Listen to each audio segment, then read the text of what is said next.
Well, welcome back to the Anti-War Room. I'm Tom Andrews, today with Erik Lever of the Institute for Policy Studies. Erik, thanks for coming in. Oh, glad to be here. We're talking now on the 8th of November. It has been a relatively quiet week politically on Iraq and Iran.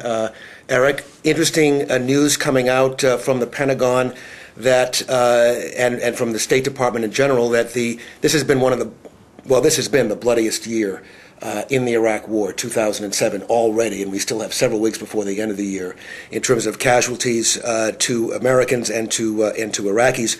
But the Pentagon is very quick to point out that the trend line is very much in the right direction, that in the last 3 months there have been a steady and significant reduction in the number of people who have been killed, both American soldiers and Iraqi civilians in Iraq, which goes to prove that the surge is working, that the Petraeus strategy should be supported, and that if we just stay the course, things are going to even out.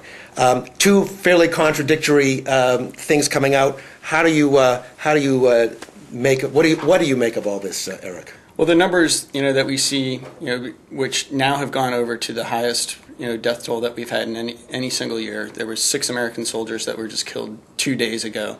It does show that underneath sort of the facade of the numbers going down over the last couple months, that what we've seen previously in the year and what we're vulnerable to really at any point is a massive blow up. The political tensions still are very high, and indeed in actually helping. The strategy in helping lower the death tolls has been, to start playing and picking favorites inside of Iraq. So the U.S. has been, working with Sunnis sort of in the central part, arming militias essentially. They've been really playing favorites inside Baghdad with the Maliki government, and they've also been playing, favorites as possible in the north. So essentially they've really helped isolate these 3 different players, arming them, training them, and so while each is have been relatively segregated over the term of the surge, as we've had lots of refugees fleeing the country, and a lot of sectarian violence, that now we have these really 3 centers of powers who are armed and dangerous, and now are going to have to come to some sort of political solution, which is precisely what everybody along the line has said that they have not seen happen. So you can take one piece of time, if you look back at the entire Iraq war since the invasion began, and what you're saying is there have been fluctuations up and down of violence going up, violence going down, but the overall trend, if you look at 2007 as an example, the violence has not been any worse than in 2007. And what you're also saying is that the bottom line for resolving this conflict is political reconciliation and a political accommodation between all the parties. And as far as those basic benchmarks that would get us closer to that, there's been absolutely no progress from what I've seen whatsoever over the past 3 months, and that we seem to be just as entrenched in this intractable political problem there as we've ever been. And if we had a political solution, there are hundreds of thousands of security forces in place that could keep the peace, but they're not going to be able to do that if they're killing each other because we're still in a civil war. Well, and even worse, while we've had this relative calm period downturn, if you could call it that, we still have to remember that we're having we've had 800 U.S. casualties this year and tens of thousands of Iraqis. So even when you talk about having a downturn, it's still very real and very serious of what's going on. But while we've had this sort of lull, that the U.S. has been fueling the fire, I think, politically by really enabling these different actors, and so it's really just, I think, a tinderbox waiting to explode at this point. And we keep putting gasoline on that tinderbox, and okay, so more of the same. Let's talk a little bit about what's going on, Erik. In the Congress, we have the defense authorization bill probably on the floor today to be voted on, a $460 billion package that includes no money whatsoever or no authorization with respect to Iraq per se. You've got on the Appropriations Committee the Defense Subcommittee, I understand, this bridge funding that we've been talking about, kind of like the supplemental light, not the full supplemental, not the full $200 billion, but a smaller version ostensibly for these vehicles, these mine-resistant vehicles, could be up on the floor. This is a lot of money, and it's interesting that we're still playing this game. Even though obviously this is many years into the Iraq War, we're still not putting it into the defense bill.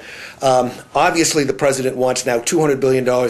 The Democrats are going to give him probably, from what I'm hearing, something.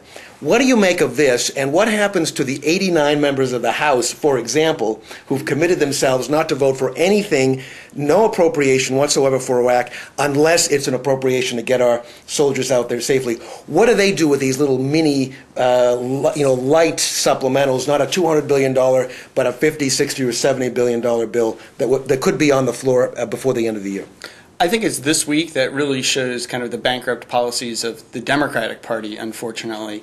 We hear on Tuesday, that there's going to be a vote later on in the week that, they don't know how much this mini supplemental is going to be, this bridge fund, which is, follows a trend of what we've seen before. We've seen numbers of $50 billion, $75 billion. We've heard that there's going to be conditions on it, but what those conditions are unclear. So, I think that there's a lot of backroom dealing that's going on precisely because we've had 90 members or 89 members sign a bill saying that they're not going to pay for any more money, which means that the Democrats have a much narrower window to operate in. I mean, they're going to have some Republican support at the end of the day. So it becomes very tricky. But what disappoints me is that this is all being carried out in a very short time without sort of any engagement from the public. I mean, the public is largely supportive, overwhelmingly supportive of cutting funds, and yet we haven't seen a campaign from Democrats on the Hill to engage the public, to get the support, which really could put the pressure on the president to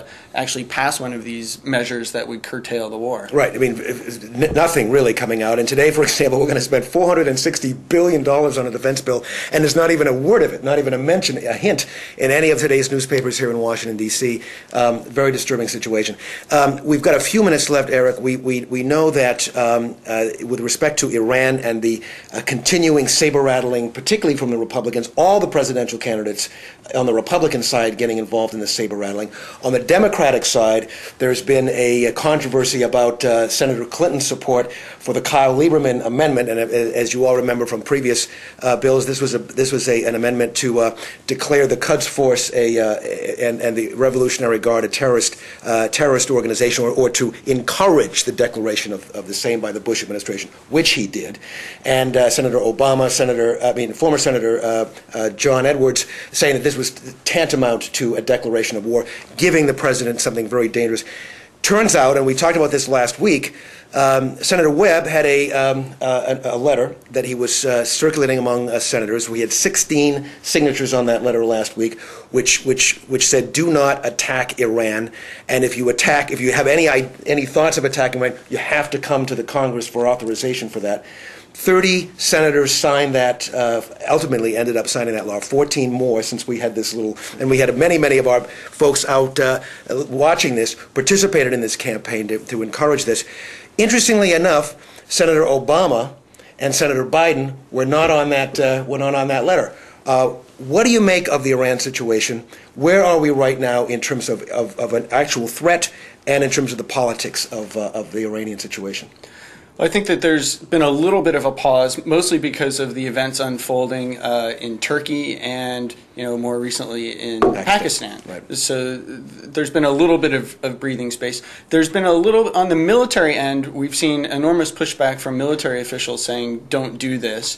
And indeed, we've heard, that Iran actually has been doing, cooperating with their pledge, saying that they weren't going to be sending any more weapons caches, and we've heard some positive statements to that effect. So I feel like my barometer this week is a little less than last week, and I think having the letter the Senate letter, helps that, and having all the calls and support from members, from citizens, telling their members that they don't want this war, I think is really critical. So we appreciate that, and it's having an effect. And Erik, as far as the Iraq war, and as far as all these budget games that are going on right now, I think maybe the core message is to tell members of the House and tell members of the Senate, stop voting for money for the Iraq war. Only support measures that will invest money in getting our soldiers out safely, and that limits the amount of the wiggle room, as it were, for more political games in Washington. Well, we're in Washington. Erik Lever for the Institute for Policy Studies, Tom Andrews from Women Without War.